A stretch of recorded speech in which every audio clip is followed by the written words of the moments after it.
Good morning. It's very windy today. Hopefully you can hear me okay. The wind's not affecting things too much. On the hotel boats thing again, it's interesting. In the 50s they struggled a little bit, and British Waterways introduced sort of services with branded British Waterways China and with people wearing white uniforms. But the people didn't sleep on the boats. They just stayed on the boats during the day and then taken by coach to bed and breakfasts. And it really didn't work very well at all.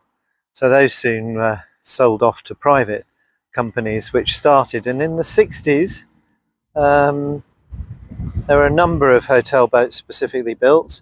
And then through the 70s, 80s, 90s, there were about 25 each decade built. So that around 2000 there were about 50 hotel boats operating across England, but now there are far, far fewer of them. Oh, and there in the distance I can see XL Pride working her way through. So we'll film her as well in a minute and we'll add that on. Morning everybody.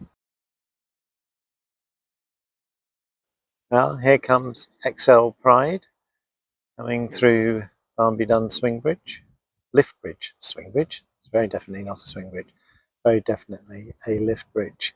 I'll put up the data sheet from Marine Traffic. I hope they won't mind. It's a very good way of tracking these boats, though they turn off their transponder things once they're the trackers once they get into clear inland waters.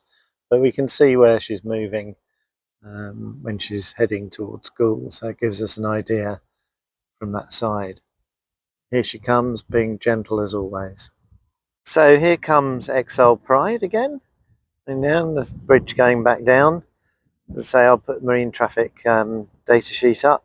Seeing the staff, CRT staff, do the bridge reminds me another thing about the hotel boats. The British Waterways hotel boats, when they were run, if they had trouble somewhere, and British Waterways, if they needed dredging, they'd come and dredge that piece of water. And also all the locks and everything were operated by BWB staff. Takes away something of the magic of it, I think, and that's why they probably one of the reasons they had trouble. But there you go, there's the lovely XL Pride going past us beautifully gently, barely making a ripple, not causing us any problem at all. Great skippers, thank you.